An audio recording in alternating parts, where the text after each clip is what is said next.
And we are live. Welcome back, everybody, to Behind the Tool Belt, episode 290. I am your host, Ty Backer, and thank you for joining us on this Wednesday edition. We will be back right after our short intro from our sponsors. GC Backer. Roofing, siding, windows, gutter, solar. Roofing, siding, windows, gutter, solar. GC Backer.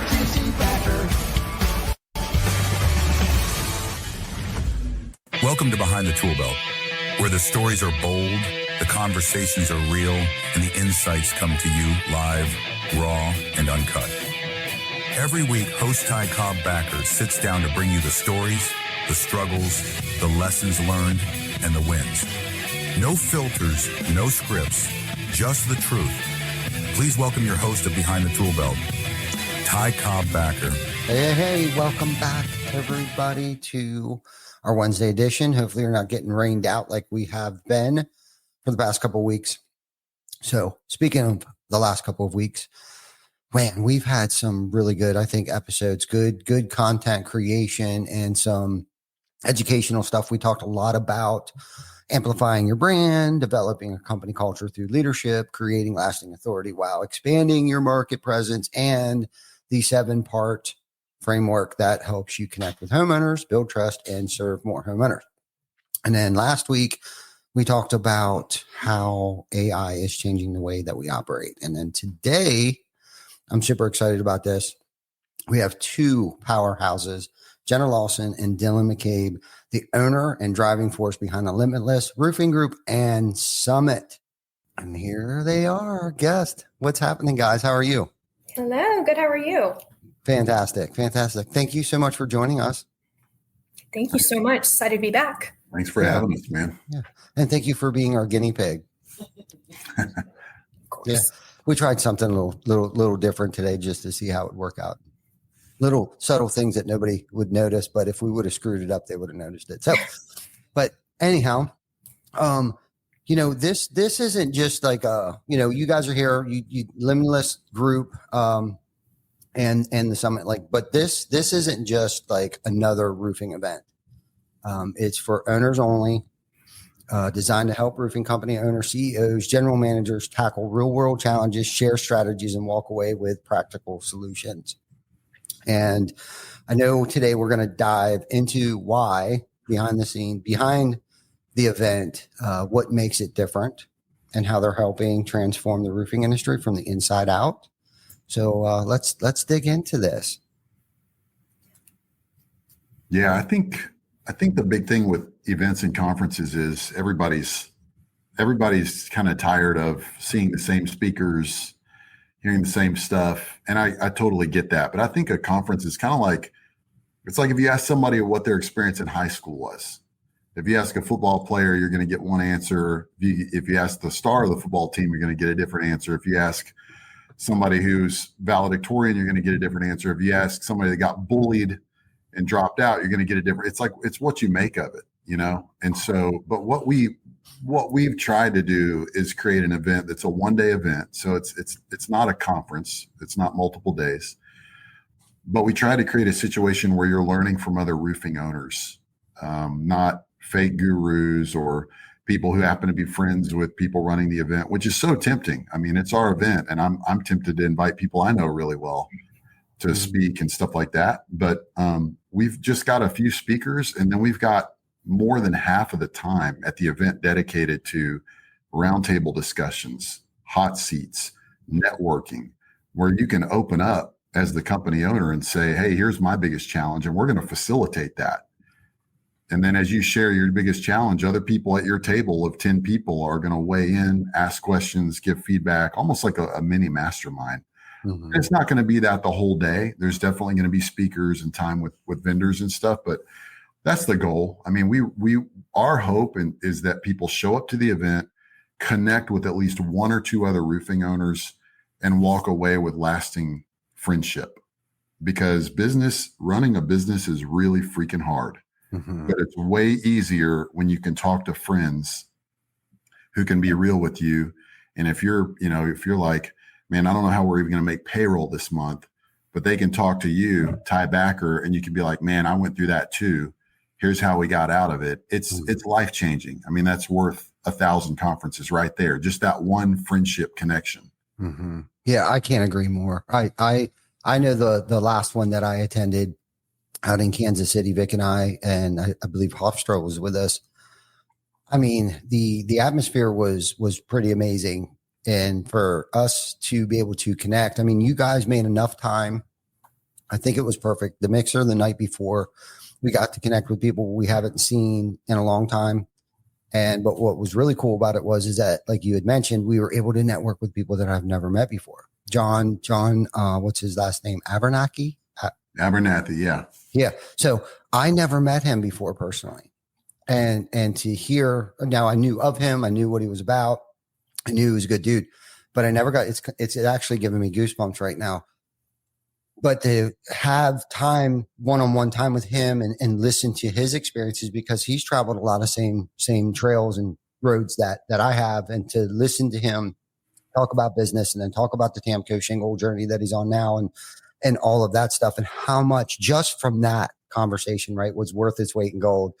And then the next day, you know, we had plenty of time to network with people. The lunch was amazing. The speakers were just phenomenal. And I think you guys even asked me to go up and sit in a like a group, whatever, panel speaking engagement up there. And it was just the questions that were being asked and how I felt personally, right? Because I'm still trying to figure this shit out too. I think some people are like, oh my God, 17 years. Well, how I made payroll that one time is I maxed my fucking credit cards out. So if you want to know how I did it in those months where I couldn't make it, I maxed my credit cards out. So we, you know, business isn't easy, right? It takes a lot of tenacity, a lot of grit and resiliency. Like, you have to bounce back. You can't hide. You got to suit up, show up, all those things, but it gives you that time to corner somebody, whether it was, I know Randy Brothers was there. The other Randy, how do you say his last name? Hurtado. Yeah. Yeah. He was there. I'm horrible with names, by the way. I'll remember your face. But it was such a great atmosphere. So let me ask you this. What inspired the launch? Like, what gap, what void did you see outside of what you've already mentioned? Like, what made you obsessed? Because I know you got Jenna, and obviously, you know, you've surrounded yourself around amazing people, but what was the true driving force of wanting to start the Limitless Summit? I mean, well, initially we wanted to really bring our members together, because we have a group with over 500 roofing companies in it. But if they're not a part of our mastermind, they don't ever meet each other. So that's really the big goal, is to get our members together. And it's like, oh man, you know, you're an hour away from me. Let's talk. Let's have lunch. And the guys that join our group are growth minded, and they don't really see other roofers as a threat. It's like, there's plenty of fish in the sea, especially in Dallas. People talk about how many roofing companies there are in Dallas. Well, who cares? I mean, look at how many homeowners there are in Dallas. There's just millions of opportunities. And so, but we wanted to create an experience where life change happens. Mm-hmm. And that's not speaking in hyperbole. I mean, going back to the conversation, if I'm struggling, I don't know how the heck I'm going to make payroll. It's been stressing me out for months.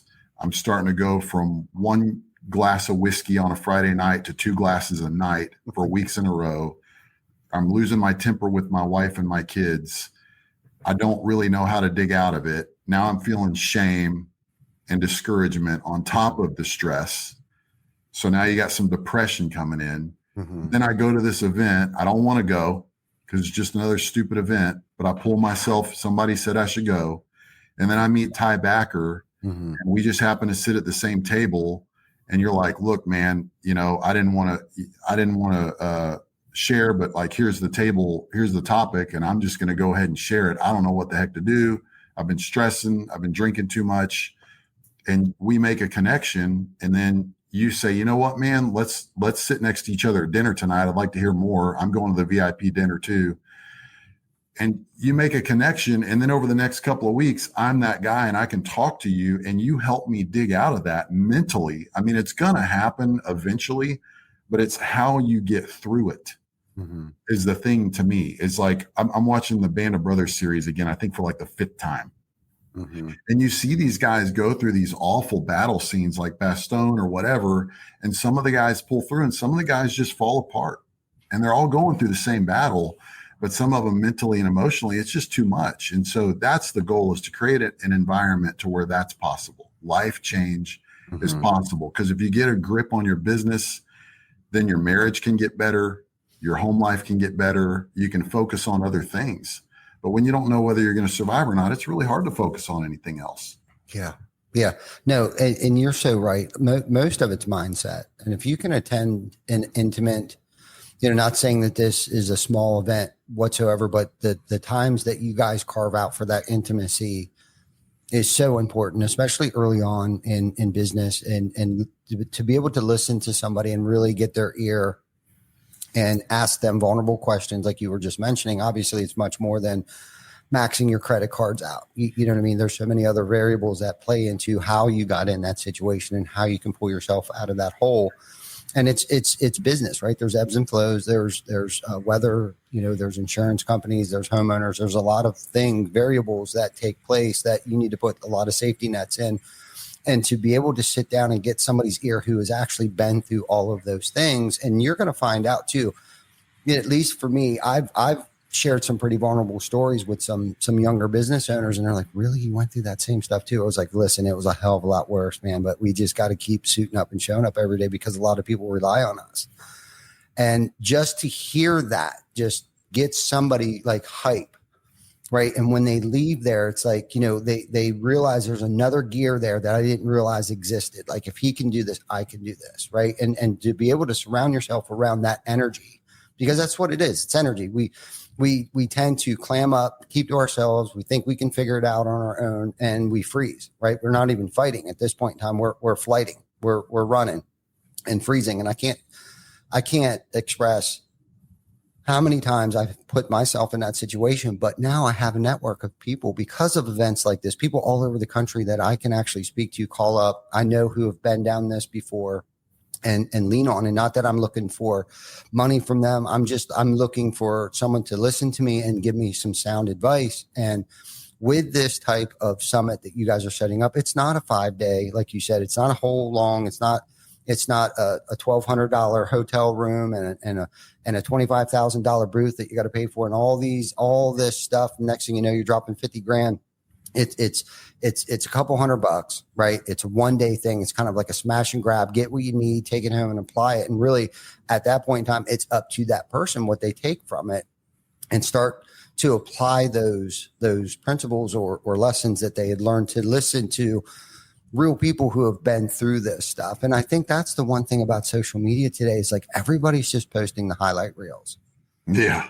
And that's what I enjoy about doing. We're doing the Fearless 44 right now. It's like the things that I've been sharing is kind of like my journey, my day-to-day journey, and me being super intentional about like, man, that is something that's really good that I can talk about today, that because I'm experiencing, I'm going through it right now, and kind of also maybe sharing like a solution to it. Like this, how I got through it. Like the kids were fighting, but I thought instead of me getting involved with the kids, and I call my coworkers kids sometimes, I thought, you know what, I'll just let the kids work this one out because I've stuck my nose in places where it didn't belong before and made the situation a lot worse, and through those types of little experiences. And I'm sure once you're in business long enough, you're going to realize there's a time and a place for the leader or the owner to get involved and where they need to back off. But that's just through experiences where I know that I've made situations a lot worse than they needed to be, or I've made them a lot better than, because I elected to either stay out of it or just come up with a solution for everybody to compromise on, or whatever the case might be. But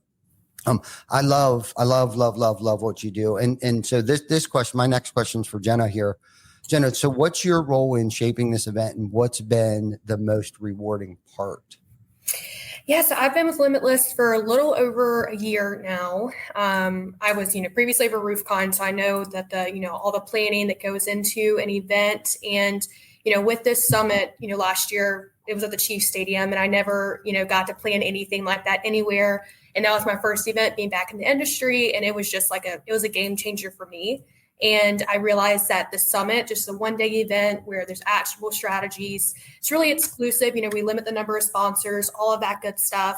but it plays a big role. And I've seen, the impact that not this event, but Limitless has in general, of just the members coming together, and then, making the sponsors our Limitless partners, because everyone that's, going to be there, they're a Limitless partner, just feel special, because we want to be, different than all the other events out there. And we want to provide these actionable strategies, because that's, a huge thing with, you can get the motivational topics, you can get the skills, you can listen to people's stories, but what can you walk away with immediately? And I was talking to Dylan a couple of weeks ago of, who should we have as a speaker? And we decided on Jason Eustace, owner of Eustace Roofing out in Florida. And I mean, he's done it. So it's like, who can we put on that stage that has done it, that can talk about some strategies, and they can walk away and implement it immediately. Mhm. But my role is planning the event itself. And then with Limitless, I'm kind of I plan the, day-to-day operations, and then kind of do some marketing. So I'm kind of in all departments of Limitless, but when it comes to this event, this is my passion. Mhm. And I can really put my heart and soul into it. And it's really good just to see all of the members there. I mean, we've grown. Dylan, how many members have we added on this year so far? I think we've added about 250 companies this year so far. Yeah. And that's insane, because when I first started, I was doing the member check-ins and I was calling, but it was, not this much. And right now we're pushing 530 companies, and we, want to see everyone there at this event. So it's just very, very rewarding to see just the progress that we've made in the last year. And this event is just kind of like it's a shebang. I mean, we're bringing everybody together, and we're showing everyone what Limitless is. And it's not just Limitless members. We're opening up to roofing company owners in general, with the goal of, teaching them about Limitless and how we can help you. And with the sponsors, we have the 3 hours of dedicated sponsor time, which is a huge deal, because we're limiting it to 300 owners. So there's going to be so much face-to-face time. So I just can't wait to see the impact that we continue to have, not just with the event, but Limitless in general. No, I love that. I love that. How are you helping attendees maximize their experience, especially with the sponsors and the networking time? Yeah. So, I mean, with events, you normally, have speakers going on at the same time as the sponsor hour. Everything's going to be in one room. So it's going to be, we'll have breaks, the hot seats, roundtable discussions, but really maximizing the time. 3 hours with 300 attendees is, I think, amazing, because, if you're at a large scale conference, you have, big name speakers going on the same time the expo floor is open. There's just not much impact with that. And that's why, conferences are so many days. But with this summit, I mean, it's all right there. And I mean, you're destined to have at least one good conversation, but it's going to be way more. But yeah, I mean, I think that's why we're different, because we're really trying to think of it from all the sides, not just with the attendee experience, sponsor experience. It's just everybody coming together as a whole. And, when they're not having the sponsor time, they're learning from the other owners. That's really our main goal. So SRS, they're our main stage sponsor, and great speaker, John DeRosa. He's director of contractor training. He's going to be talking about sales accountability, and Dylan's going to be talking about leadership. And then Jason's going to be talking about how he built his roofing company. So I think, all areas of that, they can walk away with something, and we'll be finalizing our fourth speaker. But I think that, we're different in that way, because we're thinking about it from all sides of the angle. And then, with that time that we're dedicating to specifically networking. No, I love that. I love that. Because my next question I was going to ask you is, one, how did you elect or select your sponsors, and why did you specifically choose those sponsors to attend or sponsor the event? Yeah. So last year we had a little over 20, I believe. And, just the timing last year, we had to sign some contracts with the Chiefs, and that took a little while. So we couldn't actually promote the event until a lot later than we planned on. So the attendance, we had the whole stadium, we could have added on as many people, but with the number of sponsors being a little over 20 this year, we were like, let's limit it to 15. We're going to only invite Limitless partners there to show our appreciation for them being a Limitless partner.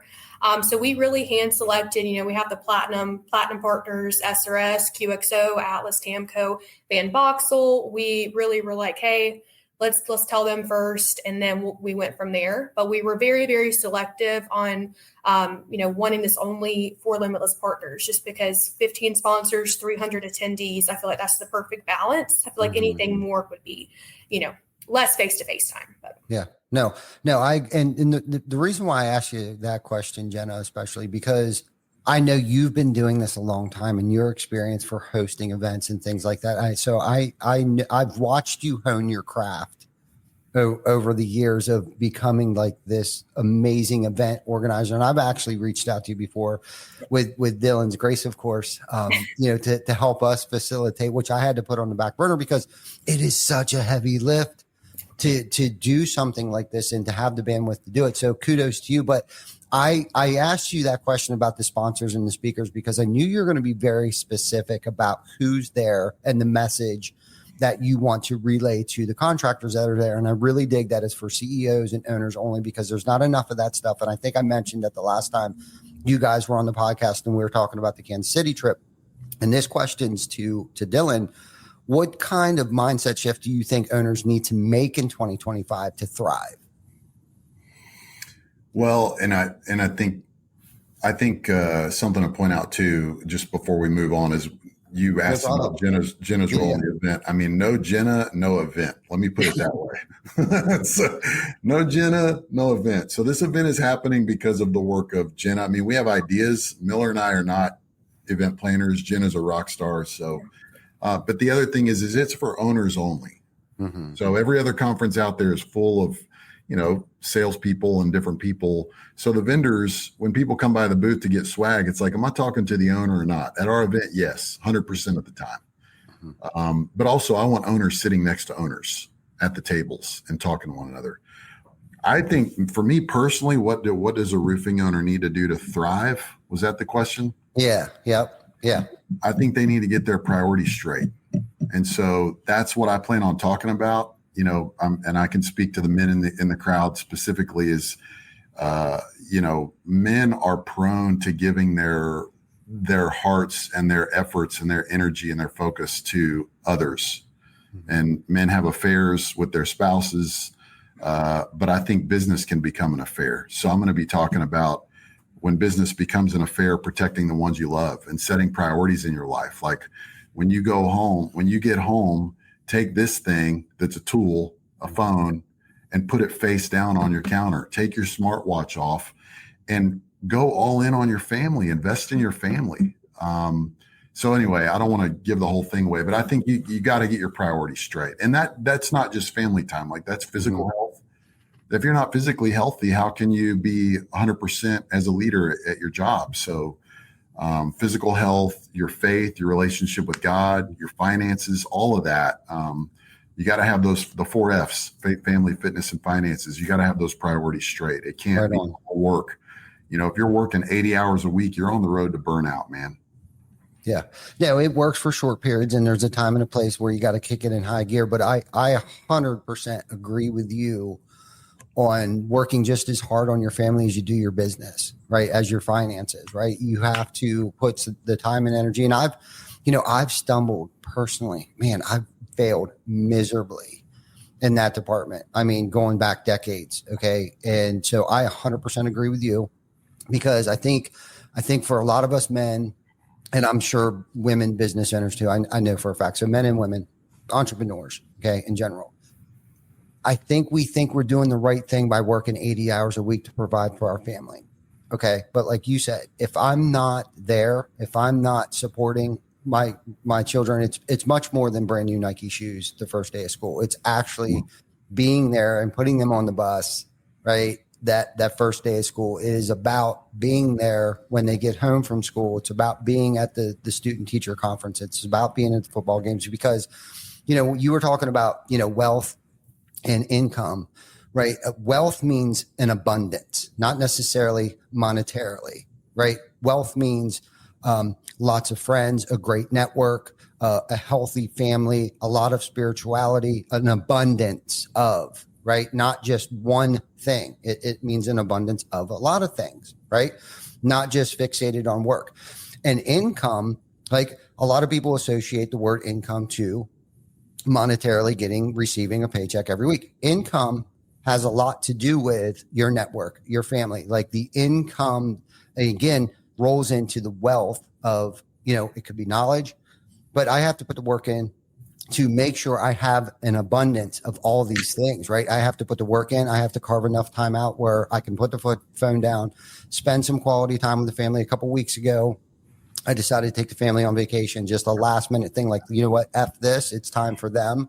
And I actually did a really good job of being where my feet were and not stressing over because there wasn't anything to stress over. And I'm guilty of that. I'll stress when there's nothing to stress over because there's nothing to stress over, like down to the stupidest things. Right. But it's a skill, which is cool. It's great that it's a skill because it's something I actually can work on and get better at. Right. Spending more quality time with my kids individually, not collective, but individually spending time. If you have multiple kids, certain kids need certain things. Not all kids are created equally. Right. And finding that out and all these things, like that's all a part of being an entrepreneur, right? Just like your coworkers that you work with, not each coworker is built differently, but all of the time and energy that I've put in to study the people that I work with, I need to put in the same amount of time and study my family too, and spend enough time with my family, but not just that. I read this book. It's called Just the One. I can't remember the name of it, but when you're at work, work. When you're at home, be at home. Right. And eat more. The one thing that you're fixating more on, the other thing's going to suffer. So when you're at home, be at home. When you're at work, be at work. But I love that. What is one thing, Dylan, that you wish you would have learned earlier? Getting into this, like I know you came from a different industry, but it was all kind of sort of, you've kind of spun it into the roofing industry. What is one thing that you wished, and on this topic, right, of what I'm saying, like I'm a piss poor father at times, okay, and I'm working on that. What is one thing that you wished you would have learned outside of spending more time with your family and spirituality and all those things? Yeah, I think just boundaries in general. There's a book called Boundaries written on this subject, but before getting into roofing, I was in healthcare. Before that, I was an apartment manager. When I moved to Dallas to get a master's degree in theology, and I managed the single students building on campus at Dallas Seminary. Mm-hmm. And so there were about 400 residents who all knew me by name, had my phone number, had my email. So it's almost like having 400 employees. And I didn't have any office hours posted in my office. I didn't have any rules or structure. It was like, hey, I'm here if you need me. So from 6 a.m. till 12 at night, I was getting people would stop me in the hallway. People would stop me on campus. People would text me while I'm at the grocery store. And it was, hey, Dylan, you got a minute? And I called it death by God minutes. And I just started cruising toward burnout, man, because there's zero downtime. I mean, zero, when 400 people know you by name and they want to ask you a question about where to get books for a certain class or their toilet's clogged or what. It was crazy. And so I'm like at my wit's end, and I talked to the apartment manager of the married couples building across the street. And I'm like, Andrew, how do you do this, man? You've got twice the amount of residents I do. And like, you're taking a full workload and you got a full-time job and you got a family, you got 3 kids. And like, how is this possible? And he's like, well, do you have office hours? And I'm like, well, yeah, I'm in my office all the time. And he's like, no. Do you have office hours posted on your window, and have you communicated those hours to the building? And I'm like, well, no. He's like, all right away, post office hours and then email the whole building and say, come by my office anytime during this time, like Monday, Wednesday, Friday, or whatever.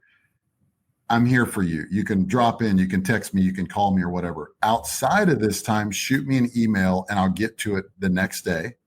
And if it's an emergency, like a true emergency, like your apartment's on fire, you can call me and call 911 right after that.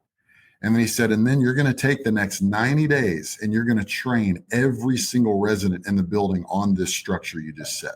Mm-hmm. And I did, man. I had to over and over and over, like hundreds of times. People would stop me. Hey, Dylan, real quick, you got a minute? And I'd be like, hey, is this about the building? This is outside of my office hours. Yeah, I just have a quick question. All right, cool. Is it an emergency? No. All right, shoot me an email. I'll get to it tomorrow morning. I'll be back in my office tomorrow at 8 a.m. And it puzzled people. People were like, oh, okay. But what they don't realize is 100 of those 10-minute conversations, it just completely derails your life. Mm-hmm. So I wish I'd learned those boundaries. And then I was able to do my job better, enjoy my job more, have downtime. And that applies to any business, just boundaries, man. You got to have boundaries. And that goes with your time. It goes with relationships, I love that. Boundaries. Yeah, no, I love that. And what I've noticed too is that it's our fault. We condition people, to be easily accessible to them and wonder why we don't have enough time on our hands to even perform our jobs, let alone because we're dying from got-a-minute disease. I love that. I'm going to steal. What did you call that? Got-a-minute? Death by got-a-minutes. Yeah. Death by got-a-minutes. I love that. I'm going to steal that. But I've noticed where I've made myself too readily available for people and have conditioned them because I don't want to let them down. I want to be the man on, the just Johnny on the spot for everybody.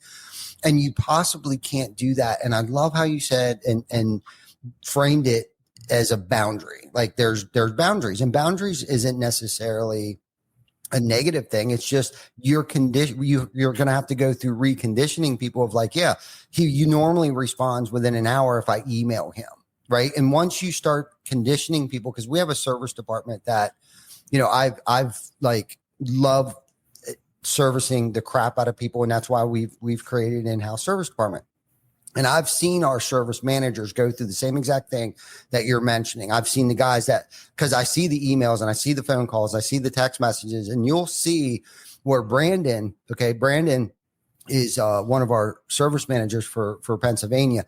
And he, right from the get-go, he's conditioned people that if it's an emergency, they'll call him. If it's not an emergency, they'll email them. And they all know that they may not hear from him for that day, but at 5:30 in the morning, he replies back to every single one of them with a solution and what time he'll be there to service them. And then I've seen other service managers that are just getting the shit kicked out of them because now they've conditioned people. So if they don't answer the phone in 2.3 seconds, that client is upset because he's conditioned them to answer the phone every time he's called there. But if you start out right or try to recondition them, just be consistent with it would be my only suggestion. Like just be consistent of like, replying back to the emails. Don't ghost people. Not saying that you've done that, but I'm guilty of trying to recondition people, but then go from one extreme from Johnny on the spot to like just completely ghosting people and trying to find that happy medium and being consistent. So that way people know when they can rely on me and when I'll be there and when I'll respond to them. But we all have boundaries. I mean, there's certain things you're willing to do and certain things you're not willing to do in certain times or circumstances. But I think people need to write a few boundaries down on paper. And I mean, it goes with kids too. If I come home from work, it's one of my boundaries as well. One of the things I protect is I'm home at 5:30 every night. We have dinner together as a family.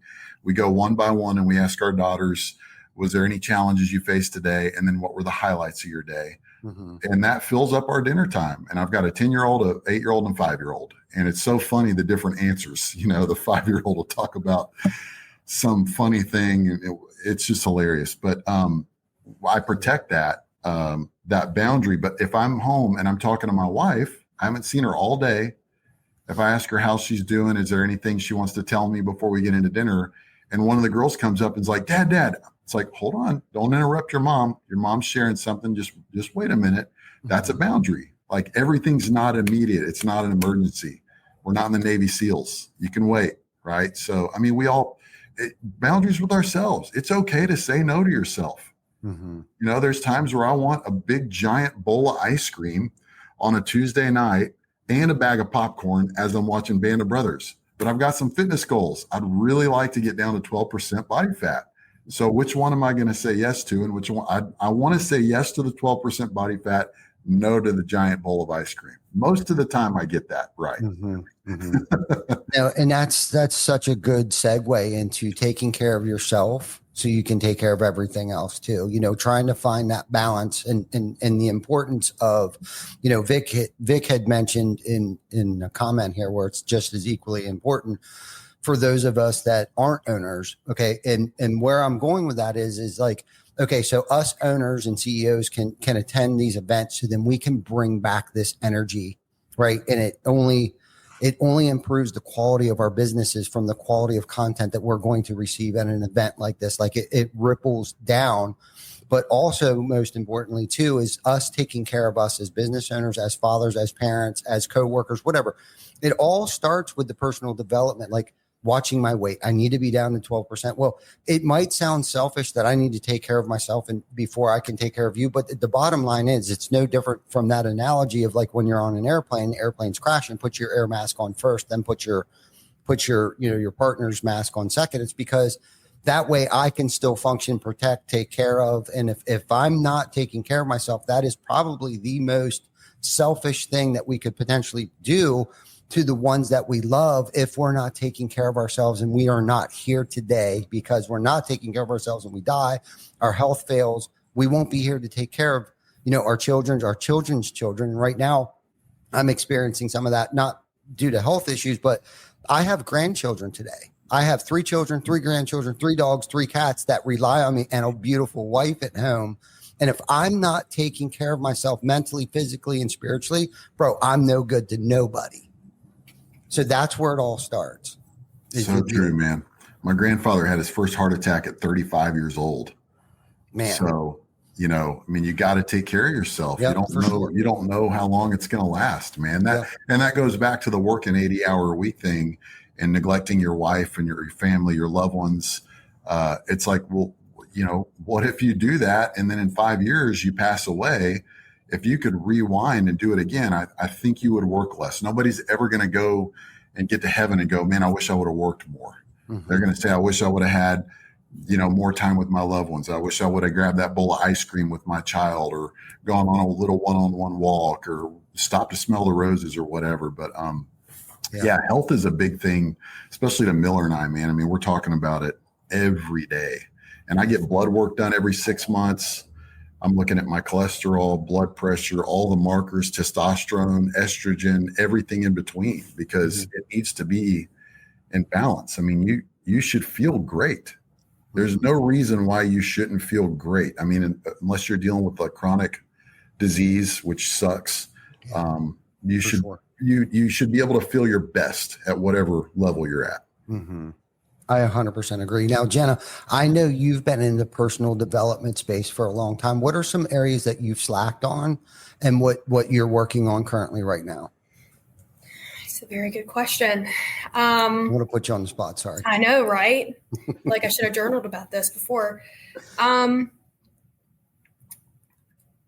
feel like just doing what you don't want to do. And that's going to sound so cliche, but there's a lot of things that I don't want to be doing.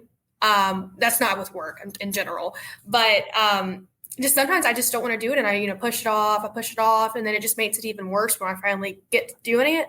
And, with work, kind of, I started out as one thing and I kind of slowly transitioned to doing a little bit of this. And thank God I'm good at time management.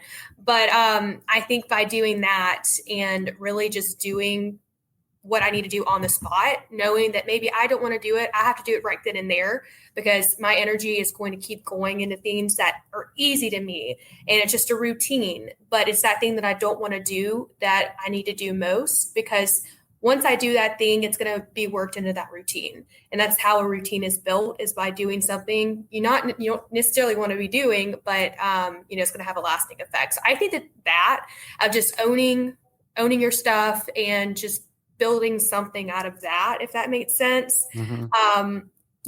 I think that's what I'm still struggling with it, but I finally realized the importance of just doing what you don't want to do.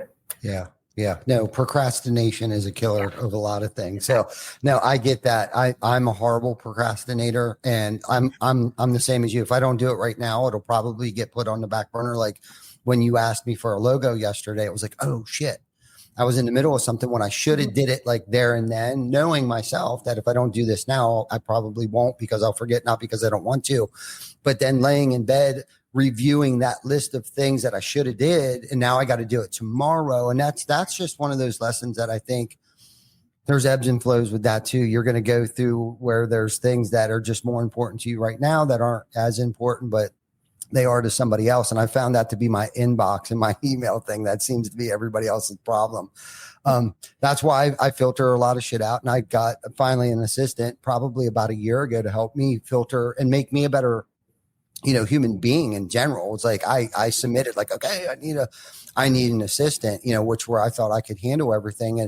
And it was just too much. And I think one of the biggest things, I've always bit off more than I could chew. It doesn't matter with the amount of work or over promising and under delivering. I think for me, I just got sick and tired of letting, people down, situations down, and not being readily available when I need to be, especially for my family and things like that. But I really wanted to hear your take on it, because I know you're kind of in, a different scenario, and your mindset might be a little different right now. And I know your focuses are different right now, because you don't have, you have a mom, amazing mother, but it's not like you have children at home and all those things. And right now I know, and I think we've had this conversation where you're focused on your career right now and have had, that opportunity to do that I'm kind of envious of that, because I had a kid at a very young age. My priorities were made for me due to some of my poor decision making. But not having children, I wasn't a poor thing, because I love my children today. And I did that, but I feel like I'm sticking my foot in my mouth right now. But you surround yourself around really awesome people. I've watched your journey. I've known you for a couple years now. Yep. And I am envious of the position that you've put yourself in. You've been very strategic, and your tactics on learning and working yourself up, I guess the corporate ladder type of thing, and your experiences and stuff. So as someone in your position, give us some knowledge of somebody who is in your position. What would you have done differently? Okay. Knowing what you know now, going back 5 years ago.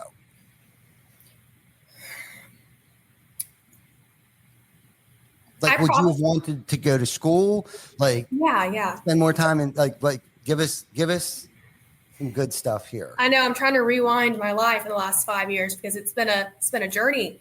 I'll focus on what I did do, and what after that go to what I should have done. So, I went to college, got a degree in communications. I did internships. I needed to pave the way in college. And that's what I did. I made sure I had an internship every semester. I had no idea what I wanted to do. I knew, it's going to be something in communications, and that's such a broad topic. But I kind of did an internship, got my way in corporate communications, marketing, social media.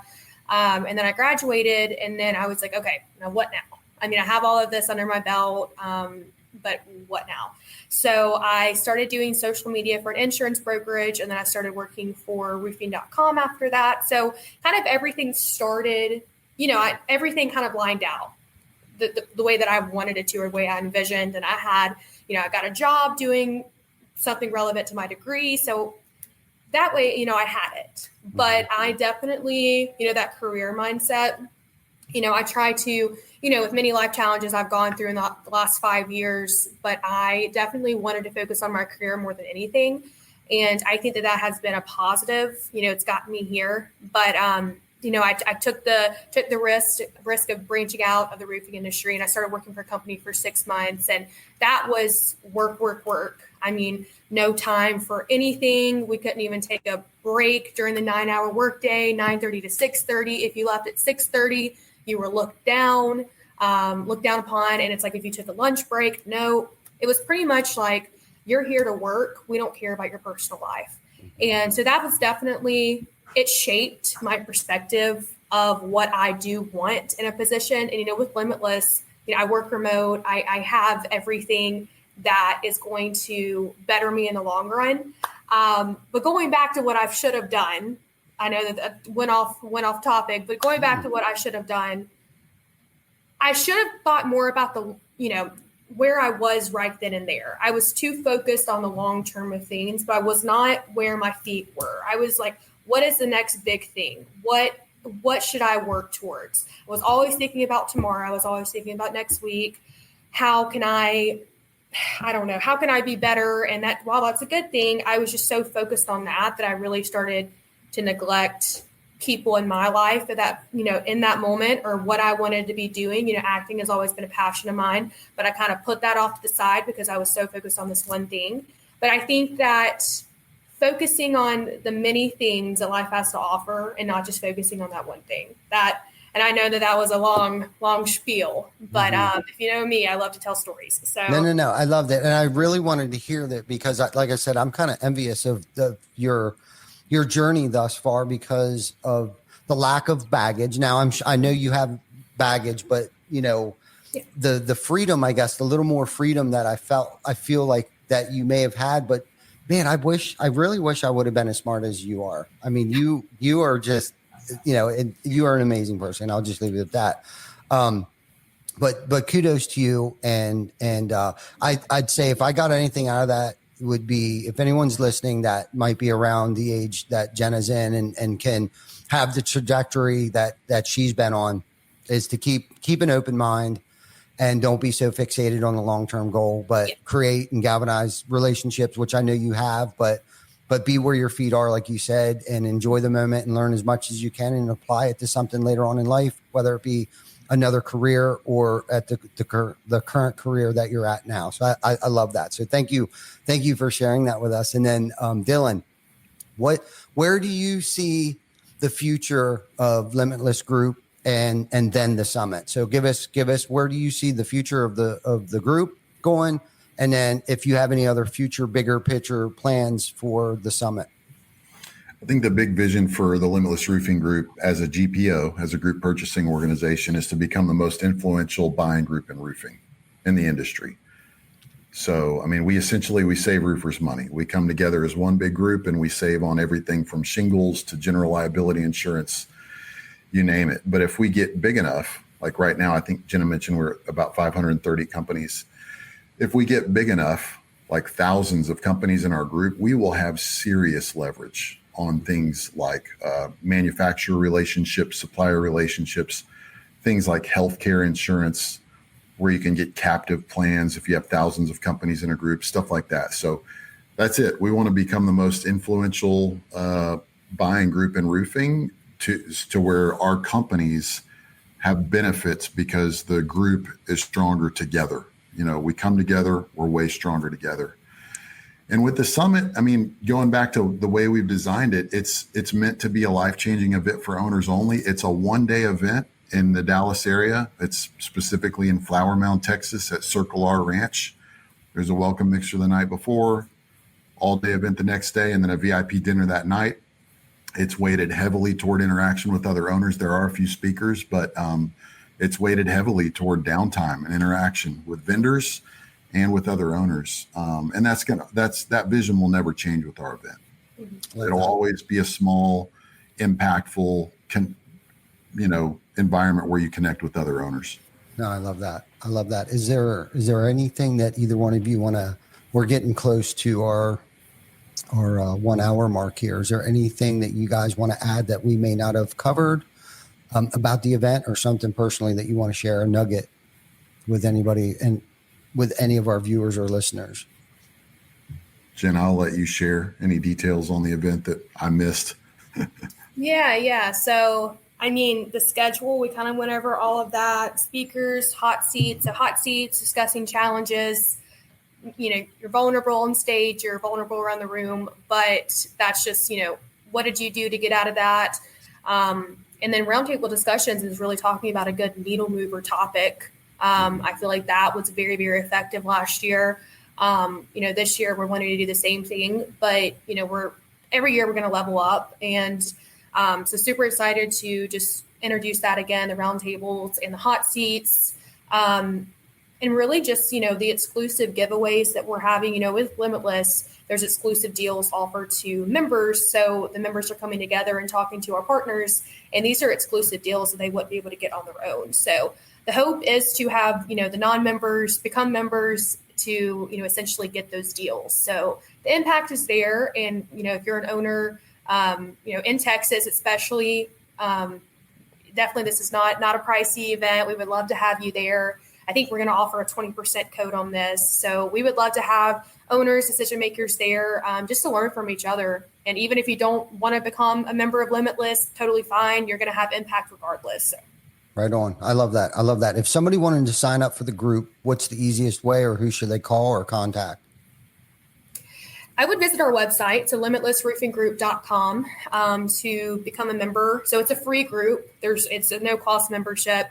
You fill out the first form, and then it takes literally around 5 minutes. And then, of course, if you don't finish it, we can give you a call. We can walk through it on the phone. But it's really just getting some business information from you, telling you about our rebate programs, and then getting you set up and ready to save money. And then you can learn more about the event and see the schedule in detail and all of that on the summit part of our website. I love it. I love it. Dylan, you want to add anything to that? No, just we hope to see you there. It's limited to 300 owners. So I would encourage people, roofers, all of us, we put it off till the last minute with stuff like this, but I would encourage you to buy it to, what is it, $200 for general admission? No, it's $99 for general admission, and you can get 20% off.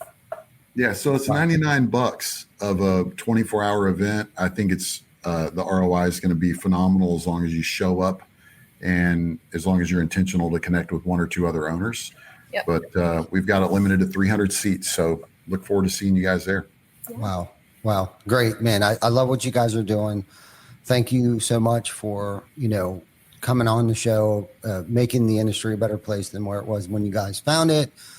And thank you for everybody for joining us. And if you got anything out of this, please love, share it to somebody that you may think might get something out of it. With that, big thanks to Jenna Lawson and Dylan McCabe for joining us today. If you're an owner or a GM in a roofing world, don't miss the Limitless Roofing Summit, October 15th at the Circle R Ranch in Flower Mound, Texas, with a welcome mixer the night before. Grab your tickets at limitlessroofinggroup.com/Limitless Summit, Roofing Summit, and use code Limitless20 to get a 20% off. This is your chance to connect, learn, and walk away with real strategies to grow your business. Thanks for tuning in to Behind the Tool Belt. We will see you next time. Thanks, Ty. You're welcome.